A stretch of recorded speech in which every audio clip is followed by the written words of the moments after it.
So I need another circle. And I'm going to make my circles bigger because I just thought they were too small.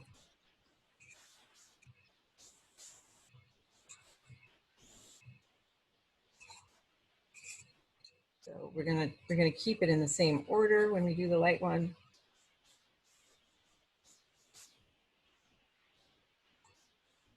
All right. Only one between the blue and the yellow? Oh, you're right. Somebody's watching. Thanks.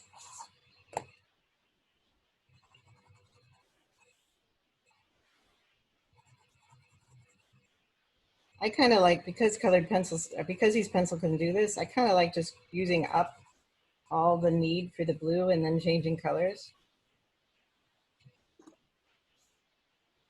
So that's all the blue you need. Yellow. Lots of yellow. It can be pretty hard to, it's kind of sometimes better to add blue to yellow just because it's hard to take it back. And they will mix together better once you wet them a little bit. Now I've completely blunted my pencil. There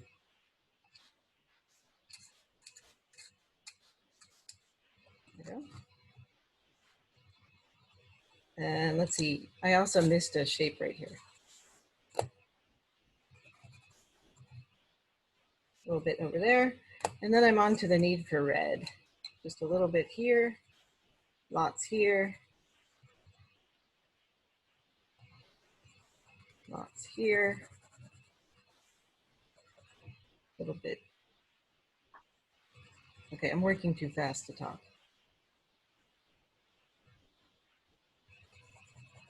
So here's a very interesting phenomenon over here.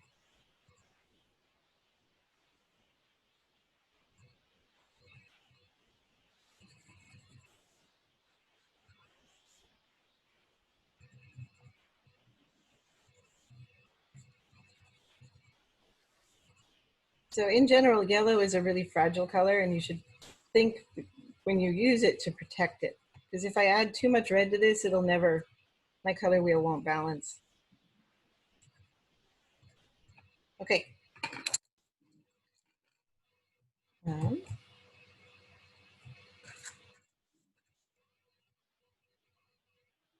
Whoops.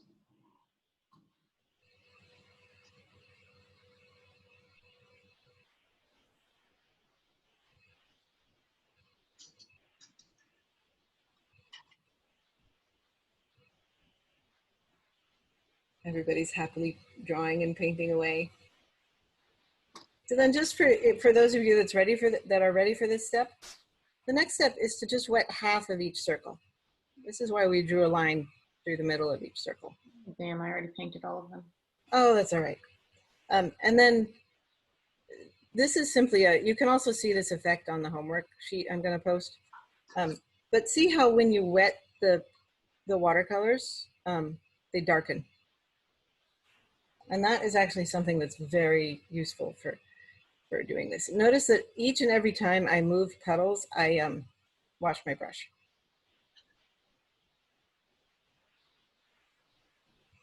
Because I'm just gonna walk some of that over to the next one, and it's gonna muddy up my color wheel. And you can also just expand your puddles and see what's really in there with a little bit of extra water.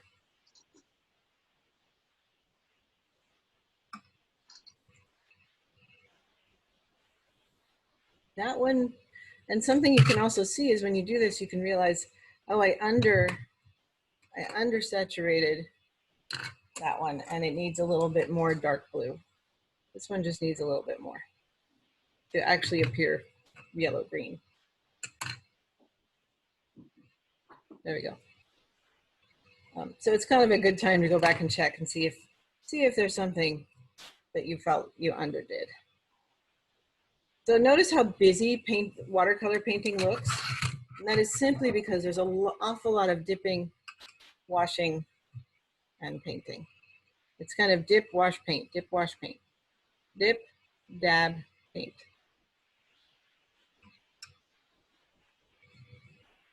Then I jump over to this one.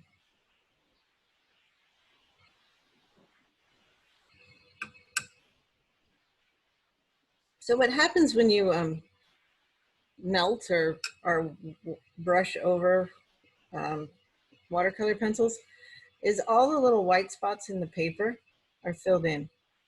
And so it's sort of an optical mixing thing where the white is making it look lighter than it is.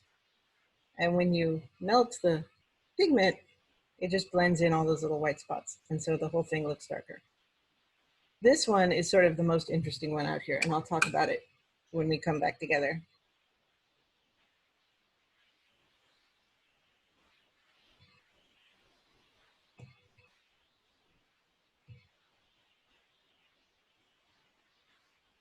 So something that's neat about the color wheel exercise that we're doing right now is it teaches you not just about a color wheel, but it also teaches you about what watercolor pencils do and why they are so fun. And I think this contrast between made into paint and left as colored pencil is really important of why they're so magical and fun to work with.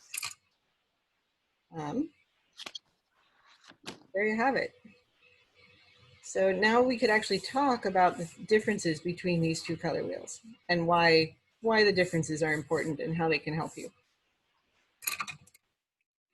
Are you guys ready, or are you still painting and drawing? Ready? Okay. You can turn your mics on if you want. Speak up. I'm very happy to have you do that. So one of the things you learned in grade school about color is that to make something darker, you really ought to mix opposites together. So you ought to mix a blue and a purple, or you can just try layering 3 primaries over each other, and you'll get the effect I'm talking about. So you've been told all your life that that's a good thing to do.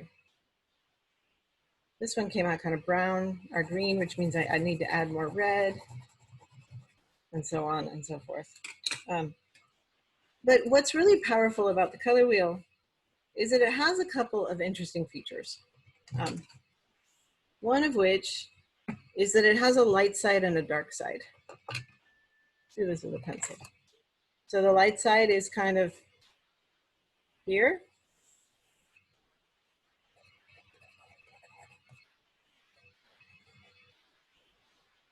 So it has a light side and a dark side. Some colors are intrinsically really light. If you turn this picture off, if you turn the color in this picture off and make it black and white, this will appear like a very light gray, and this will appear almost black.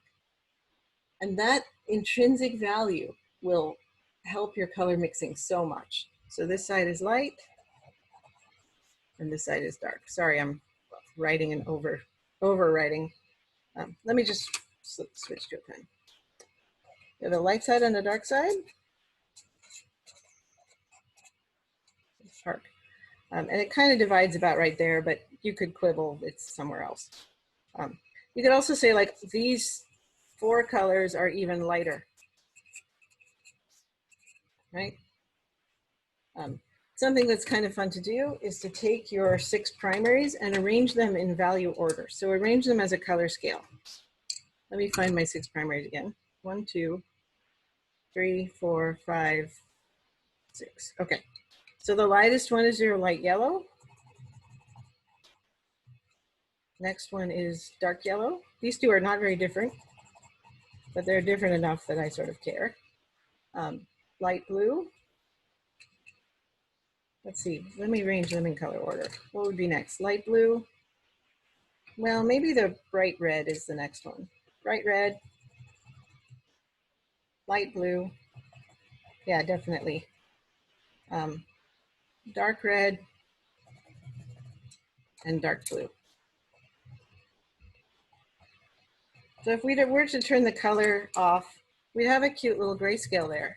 It's not a perfect grayscale because the colors are not perfect steps between grays, but they do have an intrinsic value that's pretty important. So when you want to make a painting lighter, sparkier, sort of more sunshiny colors, you use this color wheel. And when you want sort of a somber mood, you use this color wheel. This almost looks like a Renaissance painting because the Renaissance painters painted with really dark colored pigments because that's what they had. A lot of the pigments on this side come from the chemistry lab, not from things you dug up out of the dirt. So you have kind of a difference between these two. You can also do the composition rules and make 20% of your painting in this color wheel and 80% in this color wheel. So you can kind of use the light dark colors to your advantage. Does any of this make sense? Is this resonating with you?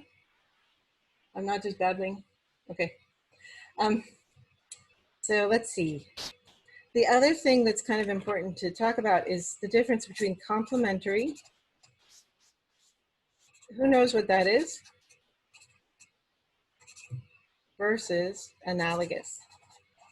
Complementary, the opposite side of the color wheel? Yeah, I can't spell while I'm talking.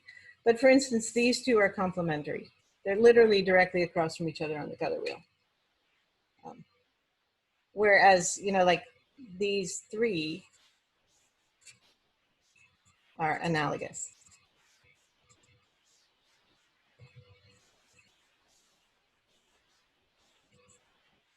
So whenever you want a brown, you do this, right?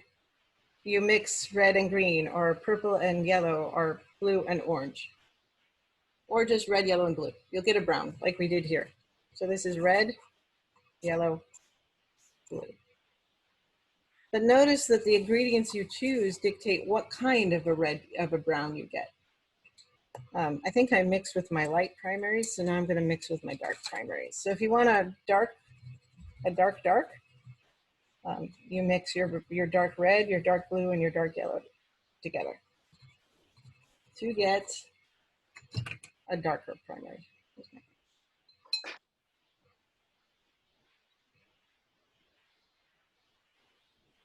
Or a darker color, like that. And if you want a light brown, you mix the light colors. So this it's called a split primary color wheel. It's something I use a lot. If you want to read about it, its formal name is split primary. And I find with these 6, 1 light, 1 dark of each primary color, I can paint really a beautiful full spectrum painting. No matter if I'm using colored pencils, acrylic, watercolor, encaustic, just keeping these principles in mind helps my painting be sparky. So analogous colors pooch each other up. So I guess they encourage each other. And complementary colors,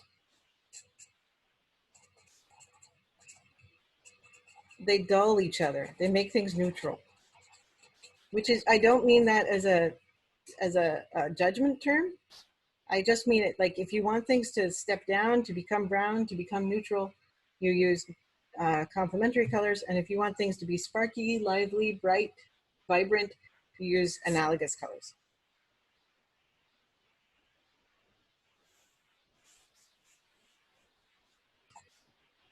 And then you can also, well, I will demonstrate all this in a minute with the things we made at the beginning of class. You can divide your color this way between dark and light, but you can also divide it, you guys probably know this way between warm and cool. And warm and cool colors are kind of a different color theory world, but they're super useful. If you were in the Southwest, you would be over here a lot. And if you go up to the Olympic National Rainforest, your painting is going to be over here. So depending on where you are, you're going to use warm and cool colors. Warm and cool colors are actually also kind of neat because the warm colors come towards you. So they, I guess you'd call it proceed. And these recede. They fade into the background. Just as a general rule, it's all comparative. It's all about contrast. But as a general rule, warm colors come towards you and cool colors push away. And may I just ask, since we're blending these primary colors to expand the colors, when you're doing your paintings or your artwork, are you using any pre-mixed colors, or do you always just use the primary colors to expand the colors? You know, the colors are enough, and this is actually a good question for the next thing I want to say about color wheels. The 6 primaries are enough, but they may not be fun enough for you. You may want a turquoise, you may want a fuchsia, and those things you can't mix out of these. So you may want to just add some fancy colors in. Yeah, I don't care. It can be gold paint. Whatever suits you. But with these 6 primaries, and if you understand the color mixing principles behind this idea of dark and light, warm and cool, complementary and analogous, your color mixing will become much more powerful. But I usually paint with these 6 primaries, and then I put an extra blue because I like having 3 blues, and I put a true pink on my palette. So like rose madder or quinacridone violet. We can geek out on the names of pigments forever, but a true pink. And I can actually talk to you a little bit about pink, because if you look at this picture right here, this is a very interesting thing to have happen. Let me use just a different pen in general. Right here, what color is this? Is it purple? Or is it some other color? It looks really, really neutral to me. But look at over here. Here we got a true purple. And there are some really interesting reasons for this. This happens on every color wheel exercise I do. So if you want a true purple, you have to start with a true pink or a true red. As opposed to this red is almost orange. It's playing at being red. It's actually an orange. So it has a lot of yellow in it, which is why you mix this and this, you get brown. Because this red fundamentally has a great deal of yellow in it. And that's why it's a lighter red, because they added a lighter pigment. This one is a true pink, so you get a true purple. Because this red does not have any yellow in it. No yellow here, the yellow stays over here where it belongs, and the result is that you get a true purple. The other thing that can happen also, if you have a pencil that's sort of a blue-green or a turquoise, and you mix it with a true pink, you mix a turquoise with a true pink, you'll then also get a brownish purple, because you have actually mixed the 3 primaries together. Not meaning to, but because of the tool you had. Does that make sense? And that's kind of a fundamental reason that I often throw extra pigments into my palette, because I want true turquoise or true red or true pink, or I want an aqua marine color to paint some glacial lake or something. So I often mix it up. If I'm painting with something that can't be mixed, like Posca pens, they really don't mix well with each other unless you start stippling, like your Seurat. Those I just have a great number of colors. I don't actually do a whole bunch of color mixing with them. Actually, I do, now that I think about it, but that's a whole nother lesson. Any questions about this? And I'll show you a little bit about how to do it in real life. Well, I guess I do have another question, since we're really focused on kind of the power of what these colors will do. When you're at your point of creating artworks, do you think about this, or do you just, is it more mental, or just a reaction, a visual reaction of how you're putting your artwork together? Or are you thinking, oh, let's see, I could use a dark red primary here? Yeah, actually, it all seems to have integrated quite well into the way I paint. And one reason I really like this is I don't have to think about, oh, I have to go back to my backpack and dig out a tube of red because I don't have the right red. I just put it on my palette ahead of time. I know I'm probably going to use it. If I don't put it there, I definitely will use it. So I tend to just lay out all my paints before I start painting. And then the fact that they're already laid out, I can do the color mixing theory in my head. What I can't do while I'm painting is break the painting flow and go get something out of my backpack or answer my cell phone and remember what my name is. So what's interesting about this is as soon as you sort of internalize this and you think that needs to be brighter, that needs to be punchier, that needs to be duller or darker or lighter, whatever it is, it becomes part of your painting flow. And it becomes, you get into the flow state and it just goes with you once you already know it.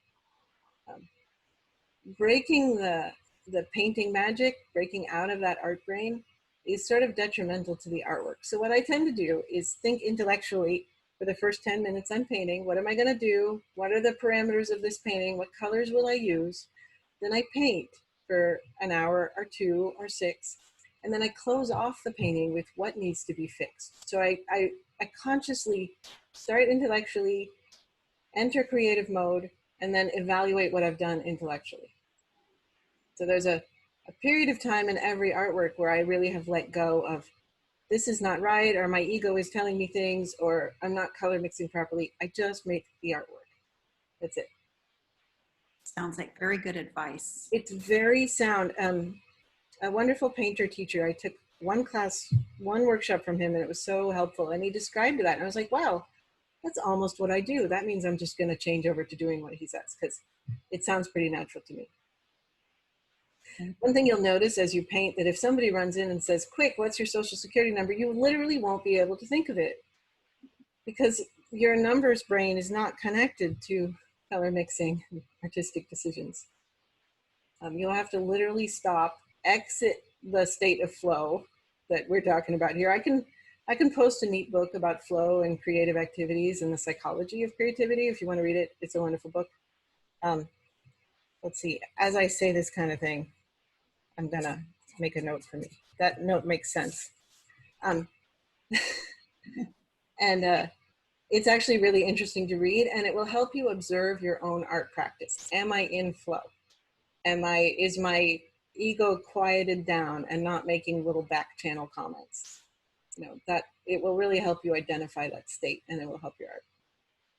You guys ready to play with so that's an awful lot of sort of geeky intellectualness.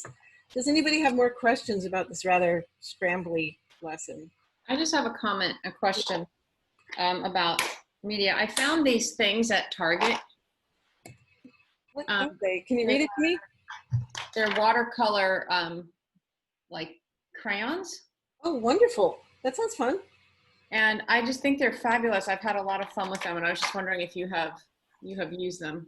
I haven't used that brand, but I have a dear friend of mine bought a giant kit of something very similar and was just like, you know what, I don't use these.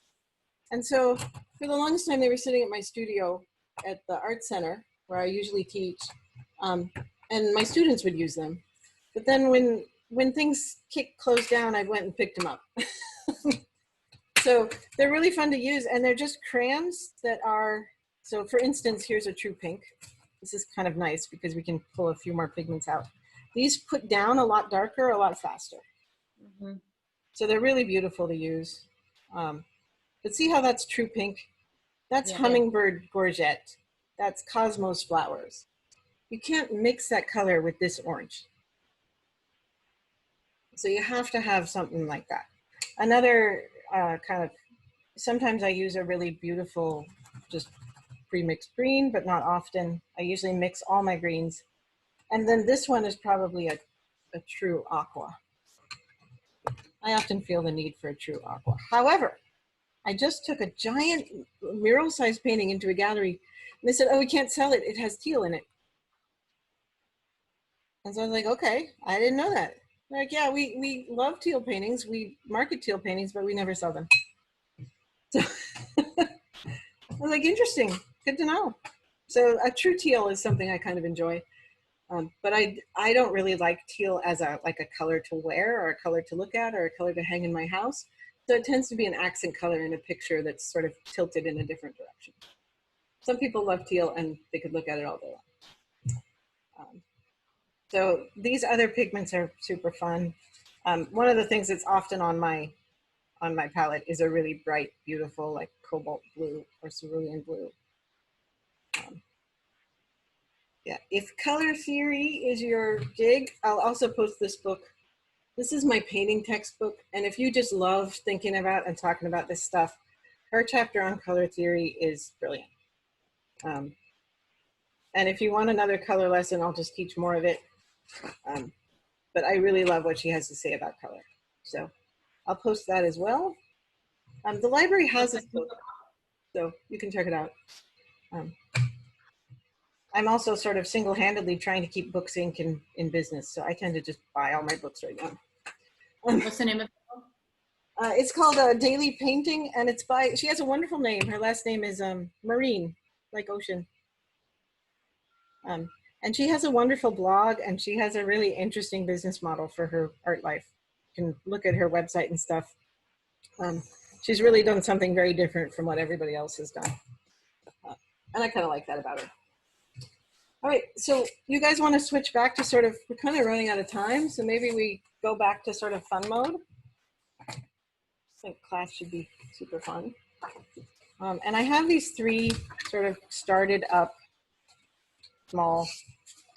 Maybe I'm just going to use these two. I'm not sure I really like how this one shaped up, so I'm just going to put it aside, and then I just have these two. And the idea here is that you can use any tool you want.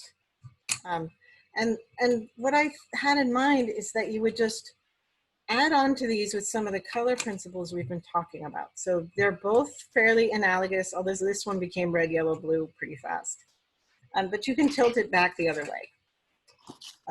You can also, if you have a white pen, you can use a white pen to make marks. For some reason it's not quite dry, so that's why the white pen isn't quite working. Let's see. The other thing you could do is I have a little can of India ink.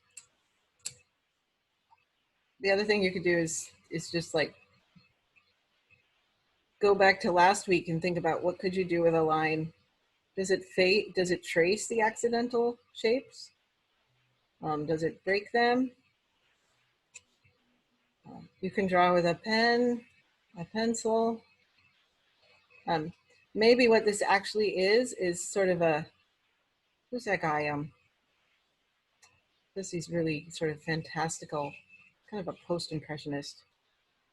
One of Selma was always copying his work, but somebody who would just like put little pictures in their paintings.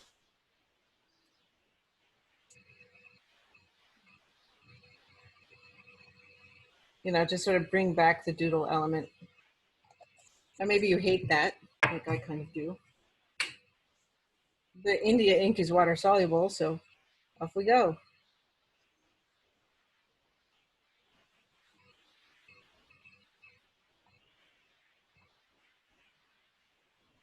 Remember to leave white space, and remember to leave things that are simple. One of the strongest compositional sort of tactics is to divide your painting between simple and complex. And my impulse is that it should be mostly simple and somewhat complex, but other people love sort of filling a squiggle in absolutely everywhere.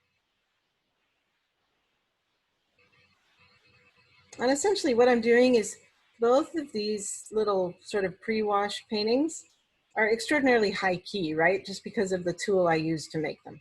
So I used watercolor pencils. They're not very dark. They're not super powerful the way a brush load of oil paint would be. So what I'm doing is kind of taking it one step further and adding back in the darks. And the India ink is acting as my super dark.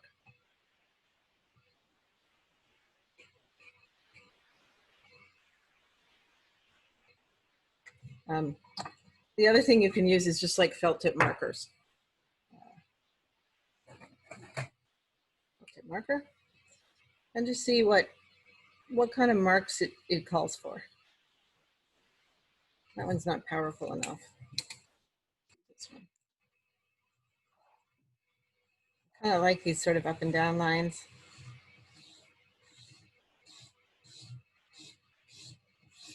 Something that's interesting about using the microns, though, is that they will not wash out. They won't act as a wash. So if you want something that can be washed in, you have to use something water soluble. Sorry, didn't mean to make it back squeak. I also have just this like kids felt tip marker, and I kind of like some purple accents, so I can add those in. It's kind of dried out and mucky. But this is where analogous colors can really help you. Sorry, my got a part of my throat. because as you add these sort of accents that are a little bit next door to, but not spot on your color wheel choices, see how much richer the painting becomes with just a little bit of something else besides lots of green and blue. And that's because you're using the intrinsic contrast and also the darkness that happens when you mix blue and green. I'm kind of babbling as I work. Does this make sense? Are you having fun? I like these rich sort of purpley colors that are coming in.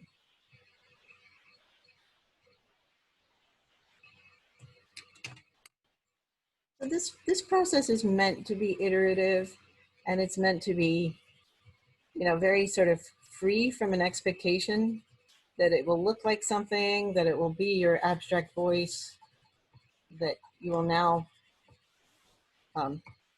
you know, your work here is done.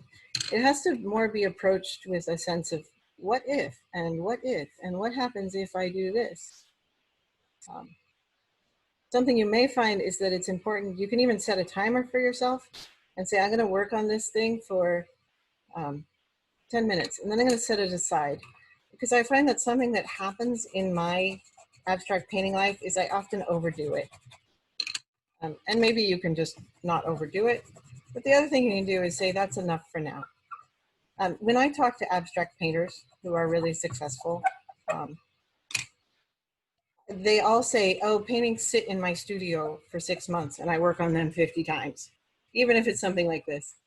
That there's sort of an iterative, thoughtful, slow approach to it that I think is rather charming. You can also maybe dash something off that's perfect the first time around. Ooh, this is kind of neat. The other thing that's fun to do is use something different to make your mark. So use the pointer on the ink brush, use a different kind of mark making tool. This is what Van Gogh used, and probably also a flat Croco pen, but all of his little drawing marks were like this. And you can actually see that it starts to look like one of his drawings if you do this. And that was just his hand. That's what he did. Anybody have comments or questions, thoughts, dreams, or visions?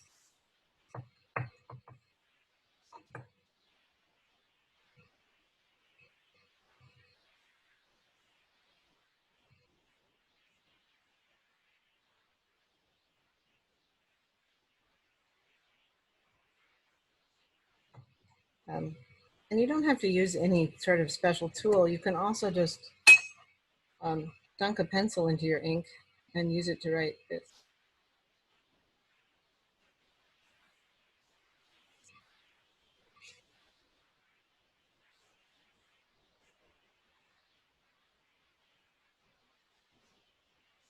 And it's, I have a black pencil. Put the ink away. So there's one. And I would actually keep coming back into this and adding a few places that are really rich. And rich is kind of an interesting color theory concept. So colors, when they're pure, have an intensity to them that cannot be matched by mixing. You have to, if you want a pure color, you have to use it raw. As soon as you mix it with anything, it's going to step down toward neutral. We can talk a little bit more about kind of properties of color, but that's sort of another layer of this. But adding these sort of rich darks to my painting is really helping it. And I keep sort of wetting them down sometimes too. Adding some ink. I'm gonna put that one aside and say that's enough for now. And maybe work on another one. And this one may not need that much. I kind of like it the way it is. Though I'm not sure I really like the fact that it's red, yellow, and blue. So maybe I'm gonna bridge the yellows with some green.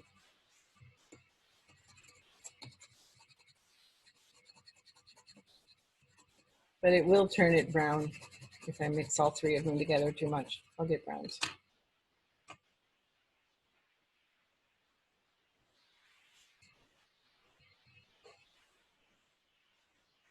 I'm still doing this dab, mix, dip circuit.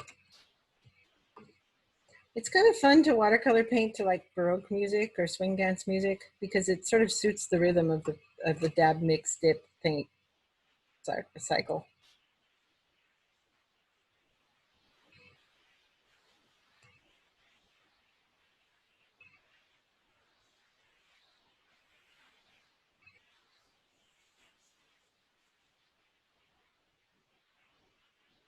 I don't like that red dot, so I'm just going to melt it away. There we go. And then I think what it may need, let's see. What's this thing? Ooh, sparkly blue.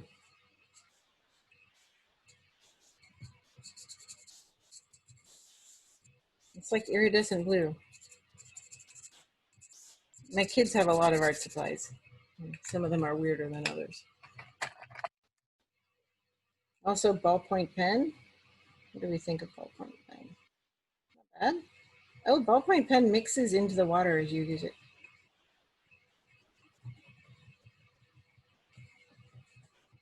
I know. It's getting there.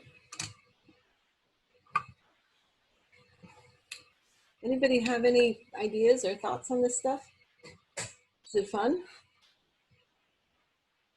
It's fun for me. I'm not used to doing abstract things. I'm used to doing portraits or still life. So yeah, it's liberating to do this, and I feel like I'm doing it wrong, but then all of a sudden I realize I'm just kind of learning something about technique, and that will help me with my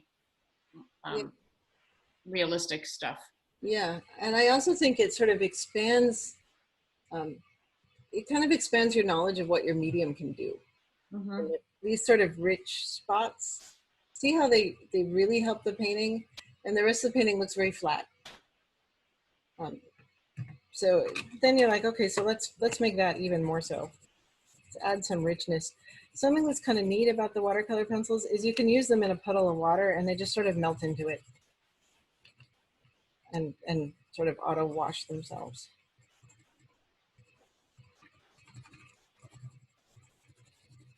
This is why you need to do this technique. You need a fairly hefty piece of paper.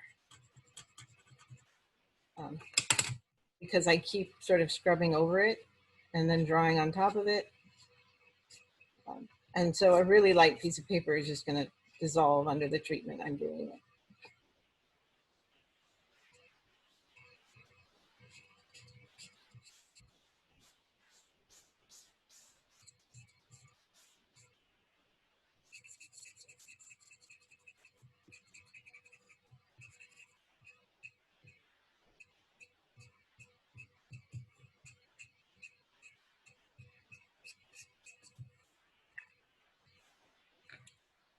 Yeah, right here it's kind of overdone.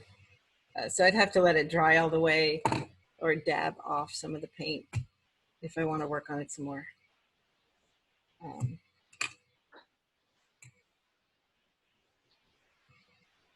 The other thing you can do is take something like this, and like something you could do to this is just wash over the whole thing like that. And then add something that's really, really different.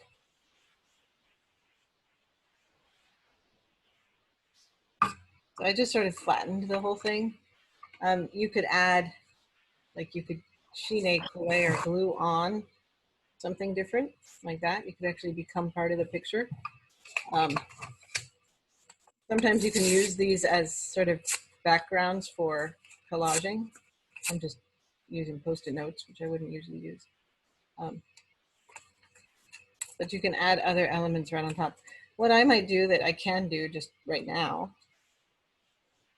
is take just a plain old black pen or a black pencil and make some really strong marks that kind of bring the picture together.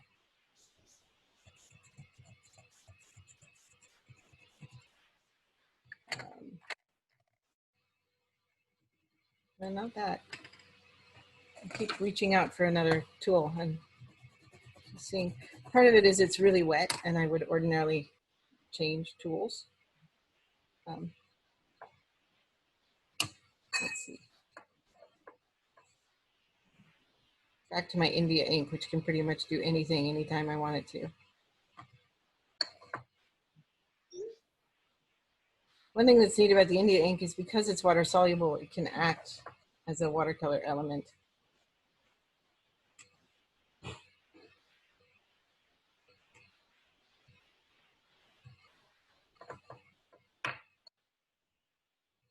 So did you guys do homework last week?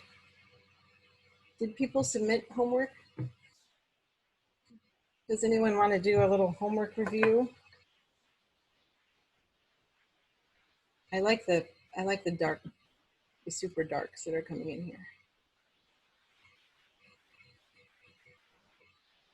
Ooh, I just discovered something. I discovered I can look through the camera and draw, and it's kind of neat. It's sort of a separation from the drawing because it's reversed, the mirror drawing.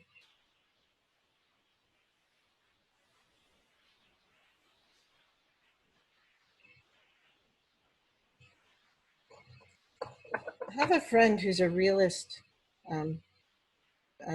landscape painter, and he started doing stuff like this, and then he would develop them to be like space or planetary science fiction book covers,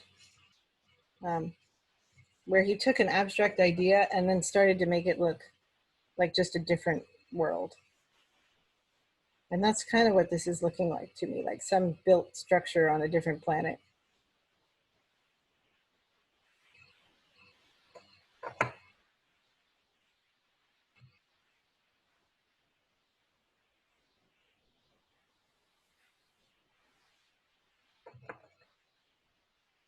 Okay, let me stop for a minute.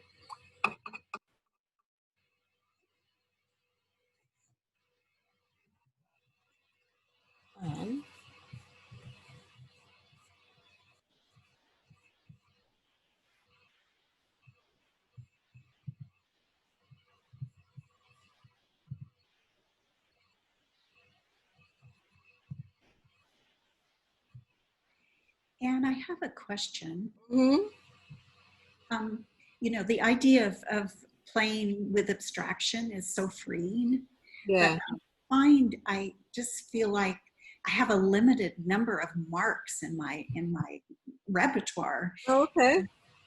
It almost just kind of ends up being like doodle marks. And I just wonder if you have ideas on how to break free of what's already in there and go beyond. Well, one thing you can do is look at the marks other people make. Mm-hmm. The other thing that I would really recommend, and it's kind of homework for this week, is go and find things that you don't usually draw with. So this kind of a pen, or just dip your pencil into something. You don't have to buy India ink. The other thing you could do is just take some watercolor and make it really soupy. Make a little pot of watercolor paint that's really sort of thick and rich, and just use that to start making marks. The other thing you could do is take sort of a floppy brush, like I have here, and see what else you have in you. I taught an exercise last time where we took one sort of realist photo of like a wildflower field, and we did 3 ways to abstract it. So you may enjoy doing that exercise. Maybe I'll do it next week. It was really fun. That sounds interesting. It kind of showed you the sort of different pathways to find abstraction. So we did one that was essentially a rendering of a poppy field with squares. And we did one that was a rendering of a poppy field with, I think, geometric blocks. And then we did one where you just took the colors and you made a mess of the color. Like you sampled the color and you made an abstract painting with those colors. It was pretty interesting. And it's kind of like, I think I called it 3 ways to abstraction. I thought it was really neat. I think I may have found it in a book, or I may have thought of it myself. I just don't remember. So yeah, we can actually talk about that next week and how you make a new mark. Like right now you see I'm very circly. that's not very common for me. If you look at my website, I'm actually kind of blocky. And right now I just have a circly feeling. So something you can do is just think about like, what sort of marks could be other. So a good sort of at-home assignment might be to take some sort of tool and just start like writing the number 4.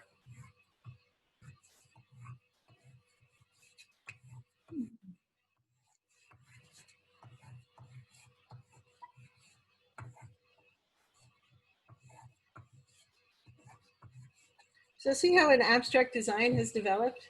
And all I've done is repeat the number 4, right? And the same is true for anything else.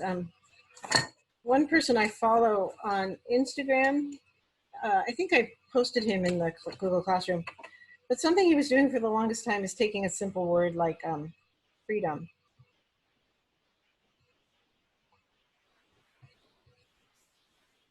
And then he would write it over itself until the translation or the meaning is lost.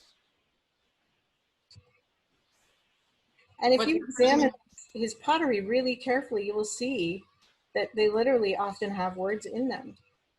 But he has written over them so many times you really can't tell anymore. What's his name? Tom Kemp. He's British. And you know, you can also mix it up by adding a different color. He often writes something like this as a decorative border around a cup or a bowl. I just think it's so lovely. I don't know why I love it so much, but Is it K-E-M-P? Yeah, K-E-M-P. Lately, he's into these big splashy, like I used one stroke to decorate this beautiful vase. But if you look at his older work, he was doing this for quite a while. He does it on teacups and things, but right now he's really into giant pitchers and giant jars. So there's one way to find a new mark. I know one of the artists I posted, she loves shapes like this, and she's essentially drawing abstracted flower fields. So, you know, you're like, if you think about where that comes from, it comes from this kind of an element, right? So she's often doing this sort of thing.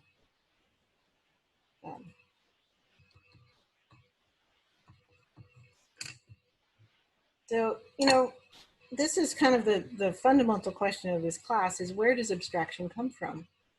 Well, it comes from all sorts of places. It's like asking where, you know, where poetry comes from. It comes from somewhere inside you and the inside of you meeting the outside world. And what happens at that intersection? It's kind of fun to think about. Something that might be kind of cool to do is to take something like this and then decode it for your viewer by writing the word in a slightly more clear way so that they notice what you've done.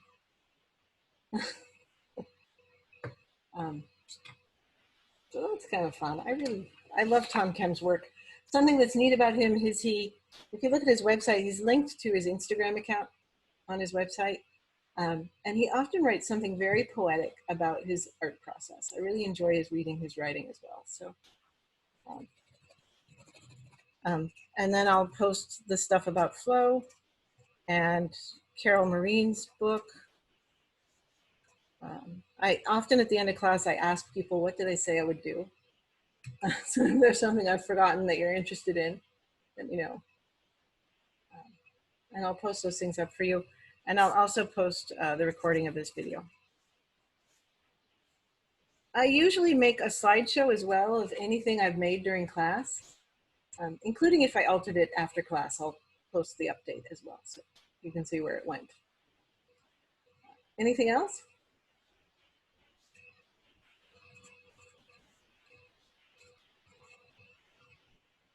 Everybody's painting. You guys are funny. So Anne, I just wanted to compliment you for, you know, I've taken one of your classes at the center, and I was wondering how a Zoom class would be, but I'm getting so much out of it. And part of it is because we can watch your process. Yeah.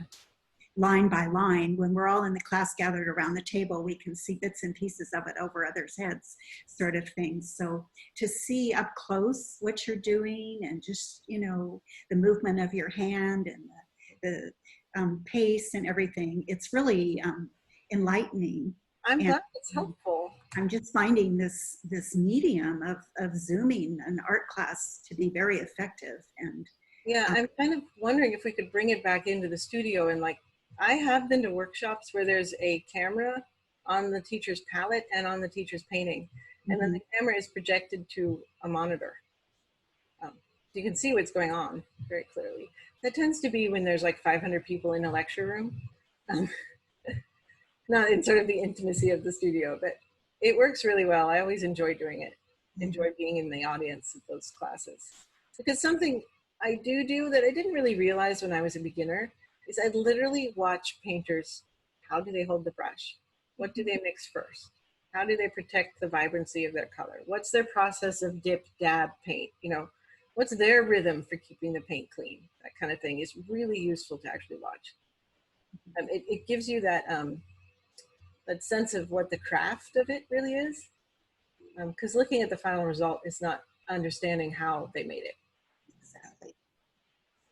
I also love the fact that you share what you're thinking and what the decisions you're making as you go along, because we can watch and then we can also understand your thinking process. I'm glad it's helpful, because I often feel like I'm just yakking. And if it gets annoying, just tell me. But I find it useful when a painter or an artist narrates what they're doing. But one problem I have with it is when you're painting, your word mind is not very awake, and the connection is tenuous. And sometimes you say things you don't mean to, because you're not policing your words as carefully as you do when you're just talking. It's kind of an interesting state to be in. You'll find that as well when you're painting. It's awfully hard to watch, to talk while you're making marks. Like, look, I make a mark and all of a sudden my words become slower and they start to stutter. Because I just put my brain inside the paper. All right, anything else? This is my little to-do list. That was a lot of fun today. I'm so glad you playing with like new toys. I know. Just look at everything as a new toy. I mean, you can draw with a flower, you can draw with a feather. It doesn't matter what you draw with. And one way to find your own mark is to try drawing with different things. I'll talk more about this idea, I think, next week a little bit. And also just sort of finding abstraction. So I'll probably actually do the 3 ways to abstraction exercise next week. It's really fun. So when you come back to class next week, look ahead of time at the Google Classroom. I'll send this out as well, because we'll probably do a paint along where you have the same picture I have, and we'll abstract it together, right? So I'll post a couple pictures in Google Classroom that would make good abstractions, and we'll work from them. And we'll even talk about why those pictures are a good starting point, why I chose them to start abstracting from. So let's see, 3 ways to abstraction. So I'll set up the exercise ahead of time so that you can either print or just have it up on your screen so that you can paint from it.